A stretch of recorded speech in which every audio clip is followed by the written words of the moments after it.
hi and welcome to this picture.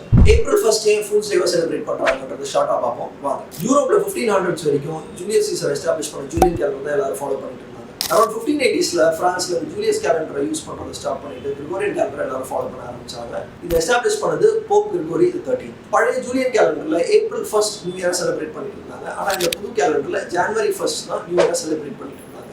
இன்னைக்கு நம்ம எல்லாரும் ஃபாலோ பண்றது இந்த கிரிகோரியன் கேலண்டர். இந்த அப்டேட் தெரியாம நிறைய பேர் ஏப்ரல் 1st நியூ இயரா செலிப்ரேட் பண்ணிட்டு இருந்தாங்க. இவங்களை கிண்டல் பண்றதுக்காக தான் ஏப்ரல் 1st ஒரு ஃபூல்ஸ் டேவா எல்லாரும் பார்க்க ஆரம்பிச்சாங்க.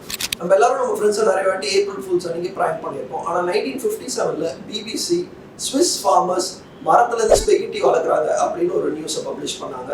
இது மெயின் ஸ்ட்ரீம் மீடியாவில் பிகெஸ்ட் பிராங்கா பார்க்க முடியும். ஏப்ரல் 1st எல்லாரும் ஒரு ஃபுல் டேவை செலிப்ரேட் பண்ணாங்க. நிறைய ஹிஸ்டாரிக் கம்பெனிஸ் லான்ச் ஆனது ஏப்ரல் 1st தான். ரிசர்வ் பேங்க் அவங்க ஆப்ரேஷன்ஸ் ஃபர்ஸ்ட் லான்ச் பண்ணது ஏப்ரல் 1st தான். Steve jobs apple computers launch பண்ணது அண்ட் கூகுள் ஜிமெயில் லான்ச் பண்ணது இது எல்லாமே ஏப்ரல் 1st தான் நடந்தது. இந்த இன்ஃபர்மேஷன் உங்களுக்கு யூஸ்ஃபுல்லாக இருந்தால் கீழே கமெண்ட் பண்ணுங்க.